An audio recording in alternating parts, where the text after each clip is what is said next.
Bakit kaya kinakain ng ibon mo ang kanyang mga itlog? Bakit kaya?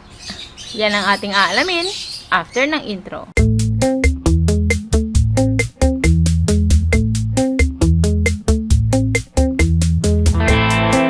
Hello, the Bird Cats, and welcome back for another video. Ito na naman po kami at nagbabalik si Mr. and Mrs. Munting Ibunan para sa isang another topic. At isa po ito sa mostly or frequently asked question. Okay, kung bakit nga ba kinakain ng inyong mga ibon ang kanilang mga itlog? Okay, bakit nga ba, 'di ba? Napaka-sakit naman kapag lalo kapag ang tagal mong hinintay na mangitlog ang inyong mga ibon, pero sa huli pala ay sisirain lang niya at kakainin. So, atin nang alamin ngayon kung bakit, ano ang mga rason para tayo ay matuto at syempre maiwasan na natin ang ganong mga pangyayari. Okay, so Mr. Munting Ibunan, ano nga ba ang mga rason kung bakit nila ginagawa yon? Hello po, tayo po ay nagbabalik ulit sa ating bagong chit-chat. So, yun nga po, no, ito ay tinatawag nating major problems, lalo na sa mga nagbe-breed ng ating mga alagang ibon. So, itong palaging tinatanong sa akin, ano ang cause? Bakit sinisira or kinakain ng itlog yung hen? So, ang cause po niyan ay ganito. So, number 1 is lack of calcium. Kung tayo po hindi tayo nagbibigay ng mga calcium supplement, lalong-lalo na before and after breeding. So, napaka-importante po niyan ng mga breeder nating mga ibon na bigyan natin ng calcium at especially protein para sa kanilang kalusugan at paglalay ng egg. Kasi itong egg na ito is made of calcium. Yes. So kung hindi sapat ang calcium na binibigay natin sa kanila, so ma-jeopardize ang kanilang health. So kukuha sila ng calcium sa kanilang itlog. Oo. So kulang kasi, kulang. So alam nila 'yan. Kung sapat ng kanilang calcium, makakapag-egg sila ng marami. So, yon. So first reason is lack of calcium. Lack of calcium sa diet nila. And number 2 is yung stress. Yung palagi kayong silip ng silip sa pugad. Yan. Lalo na sa mga basil, wag nyo muna pong silip-silipin. Hayaan nyo muna give them privacy. Ngayon, pagka sila ay, lalong-lalo na, pagka yan ay before mating, yan. Minsan kasi pagka lagi sila naiistorbo, nawawalan sila ng privacy, hindi sila makapag, quality time sa kanilang sarili o sa isa't isa. Hindi sila, kasi yan, pinag-aaralan din nila yung kanilang surroundings, yung kanilang kulungan, yung kanilang nest box. Kaya minsan yan, pagka idadaan, papasok sa nest box. Frightened sila. Nati-threaten po kasi sila. Ngayon, ang gawin nyo, ganito. Huwag nyo munang tingnan. Hayaan nyo muna sila. Leave them alone. Bigyan nyo lang ng pagkain sa umaga, fresh water with vitamins. Syempre, gamitin natin yung Picoy vitamins. At napaka-importante po niyan at napakagandang vitamina para sa ating mga alaga. So, yun lang. And then, sa hapon, saka nyo nabalikan sa hapon pag magbibigay kayo ng another pagkain. Or after 2 hours, i-check nyo lang din yung inuman. Kung mainit, pwede nyo just shake it to refresh the water and the vitamins. Pag sobrang init ang panahon, I suggest magpalit kayo lagi ng tubig para laging hydrated ang mga alaga. So, hindi sila din nai-stress sa mga klima. Especially dito sa Pilipinas, napakainit. So, kailangan ng laging merong fresh water. Okay. Kasi sila nakakulong lang. Kailangan lagi natin i-monitor ang tubig din.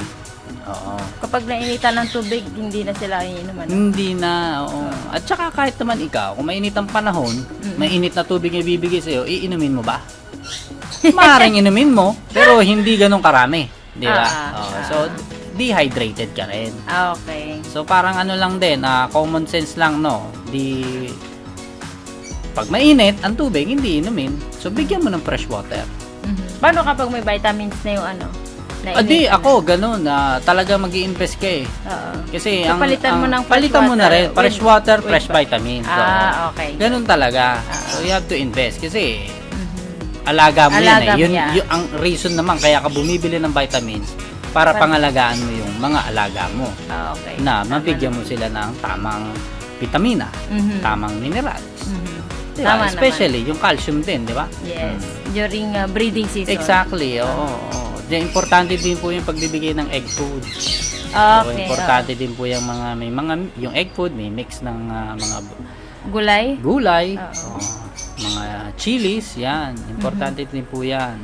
Okay. Kasi rich in protein ng egg. Protein, no? oo. May minerals din, kompleto ng egg, oo. Kaya magbigay kayo. Kaya magandang preparation din nyo. Kalimbawa, nasanay na ang ibon nyo, simula't bata, yung mga painakay nyo, ayan, kung ikikip nyo yan, magiging breeder, sanayin nyo na hanggat bata. So, hanggang paglaki, maging breeder na yung mga yan, sanay na. Sa pagkain ng egg food. Pagkain ng gulay, yan. Okay. Kasi nasa sistema rin nyo po yun eh. Kung ano yung ino-offer nyo palagi, doon masasanay yung ibon. So, parang mga anak nyo rin or mga bata, kung ano yung nakasanayan, yun ang gusto nila. Ngayon, kung malaki na, halimbawa, nakabili ka, minsan yan ang mga tanong eh, hindi po kumakain ng gulay yung aking mga alaga. Ilang buwan na ba? Matured na po, 1 year and up na. Medyo mahihirapan ka na nun. Ngayon, kailangan mo ng supplements talaga. Okay. So, yun yung mga reason kung bakit kinakain ng mga ibon natin. Hen, Yes. Especially hen. Especially hen, ang kanyang mga Egg. itlog. Okay. So, number 1, again, recap lang, is lack of calcium in their diet. So, kung kulang po ang calcium, kasi again, pag nangingitlog sila, is yung itlog mismo, yung shell niya is made out of calcium. So, kung kulang ang calcium ng katawan ng ibon, syempre, automatic, maghahanap yan ng source of calcium para siya ay makasurvive. So, in the expense ng kanyang mga itlog. So, kakainin niya kasi nga, yung itlog niya is rich in calcium, yung kanyang egg. Yan. So, that's the first reason. Second reason is... Yun din. Kaya may mga namamatay na mga hen, akala nila heat stroke, or sometimes ganun ang nila pagka lack of calcium. Oo. Talagang very, very important talaga ang calcium. Especially during ang tawag dito, breeding season or laying eggs. Okay, so that's the first reason. Second is stress. Ayan, so kung lagi silang nabubulabog, they don't have privacy, they feel threatened always. So, ayun, hindi sila makapag-concentrate. So, yun nga, dahil na-stress sila, yun yung ginagawa nila. Sinisira nila, kinakain nila ang kanilang mga itlog. Minsan, tinatapon din sa out of the nest box. So, ayan lang po mga Dapper Cat. Kung meron din po kayong mai-share na karagdagan na mga rason na alam ninyo po na reason din kung bakit kinakain o sinisira ng mga hen ang kanilang mga itlog, ay idagdag nyo na po yan sa comment section para mas lalo po tayong matuto. Okay, so meron ka pa bang idadagdag, Mr. Munting Ibunan? Yun lang din po, yung tulad nga sa stress, yung halimbawa pag lagi nyo sinisilip yung mga nest box, lalong-lalo na kung may egg, o minsan pag sinilip isang beses, minsan hindi na binabalikan ni hen. Kasi alam ng ibon, kaya nyo sinisilip kasi dahil dun sa itlog. Alam ng ibon yun. Kaya nito sinisilip ang nest box dahil dito sa itlog. Minsan sinisira na nila. Ngayon hindi na sila nagtutuloy Kasi nga, yun ang alam na reason ng ibon, kaya kayo silip ng silip. So, ayaw nila na Ayaw sumilip kayo. nila, Oo, lalo I na nga see. pag basal. So, Galing. very Intelligent. important yan sa mga magbe-breed o mga key factor na ganyan. Kailangan talaga, lalo na pag first time parent, huwag nyo muna po. Kasi may kanya-kanyang ugali nga ang ibon eh. Minsan may maselan, minsan hindi naman ganun kaselan, minsan okay lang. So, depende rin po. Dapat babasahin nyo rin yung ugali ng mga ibon nyo. Oo. Yun lang din po napansin ko. Kasi yung akin, talaga, pinag-aaralan ko rin kung ano yung galaw nila. Halimbawa, kasi may iba-iba iba-ibang klase din, iba-ibang ugali din nila Kada cage, tinitingnan ko kung ano. Minsan, titignan ko. Eto, ayaw ng limliman. Kasi ganun sila. So, napaka-selan. Edi ngayon, pangalawang clutch, hindi ko na sila sinisilip. Hinahayaan ko na muna hanggang sa makapisa. Ngayon, sisilip lang ko isang beses, isang linggo. Pero alam kong okay, secure yung mga inakay. Kasi I offer them yung mga pagkain na lagi ko sila chine-check yung mga pagkain sinisilip ko lang. Tapos yun, okay naman, nakakapisa na ngayon. Especially pag may mga inakay, napakaganda po ng Biobird. Yung Biobird po natin, ni Picoy. Kasi napakabilis ng growth ng mga inakay. So napansin ko lang po dito sa mga personata namin na ilang weeks pa lang po yung may mga feather na kagad. So 1 week pa lang okay na po. At saka ang bibilis lumaki, magaganda ang size. Dahil po yan kay Picoy ng ating Biobird. Okay. Ayan, so kung calcium naman, so ito yung mga kailangan natin gawin. So para maiwasan na kainin ng mga hen ang kanilang maitlog. Number 1, of course, is to offer them calcium. At meron pong napakagandang calcium ang Picoy vitamins, right? Which is Calcibird. Ayan, kompleto po yan sa vitamin, may kasama siyang vitamin D3 at phosphorus para mabilis ma-absorb ng katawan ng ibon natin. At of course, in liquid form. Then, yes. Tsaka ito pa po, so may mga kanya-kanya po kasing tamang timpla or tamang formulation sa bawat paggawa ng vitamins. So maganda po kung ma-offer natin sa kanila is merong calcium everyday para hindi kagad mabilis ma-deplete. So kasi ang ating po mga vitamins is kung mapapansin nyo, meron po talaga mga kasamang calcium. And yung ibang vitamins na kailangan nila pang araw-araw. Pero hindi po ito sobra. Kasi kung magbibigay naman tayo ng sobrang calcium, maapektuhan din naman po yung ating mga baby birds. Minsan, sobrang kapal ng eggshell, may hirap pisain. Minsan, nagkaka-deformation din sa ibon pag sobra din sa calcium. Okay. So, kaya po yung, lang. kaya tama lang. Kaya po yung mga vitamins natin is well formulated na sakto everyday once that you offer them sa kanilang water. Kaya very important po yung pagbibigay ng drop lang. Kasi potent po itong mga vitamins natin. Okay. Okay, good. So, ayan po, mga Dabber Cats. And, yan is for the calcium. So, next na how to prevent them to eat their eggs is, of course, avoid them to have stress. So, give them privacy at, again, huwag silip-silipin. Okay, so, ayan lang po, mga Dabber Cats. Meron ka ba bang idadagdag o that's all?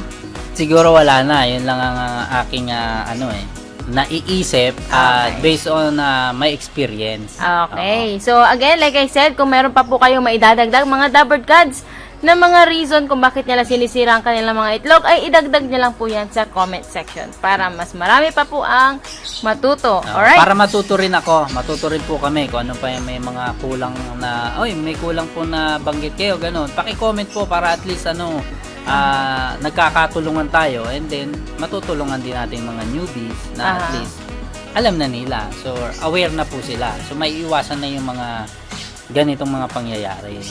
Right. Na stress ang ibon, hindi makapisa, nababasag yung itlog, binabasag ni hen, Aha. diba? At least maiwasan na natin yan. Yes, okay. So, more successful breeding. Yes, opo. Yan. Alright, so again, kung nagustuhan nyo po ang ating video ngayon, ay click nyo lang ang like button. At para sa mga hindi pa nagsasubscribe, click nyo lang ang subscribe and the bell button para lagi kayong updated kapag meron kaming bagong videos. Okay, so ayan lang po mga Dabber Gods. Maraming salamat ulit. Bago tayo magtapos, ay dumako muna tayo sa konting shoutout and the featured birds for this week. Happy viewing to the list of our Dabbered Cats. Happy viewing to Hill Diga ng Janus Foods dyan sa may Dagupan. Maraming salamat po sa inyo. Napakasarap ng inyong ube pandesal. Ayan, maraming salamat po. And happy viewing also and shout out to Aljon Jimenez, Movie Moto, kay Mark Daniel, kay Kerr Austin Ramos, kay Marcos Gregorio, kay Unico Iho, Christian J. Boga, Junior Tanuan, kay Dan Nakpil Jr., Willon Cruz, and kay Jerome Bauzon. Thank you so much sa inyong panonood and shoutout po sa inyong lahat. And now, let's go to our featured birds for this week.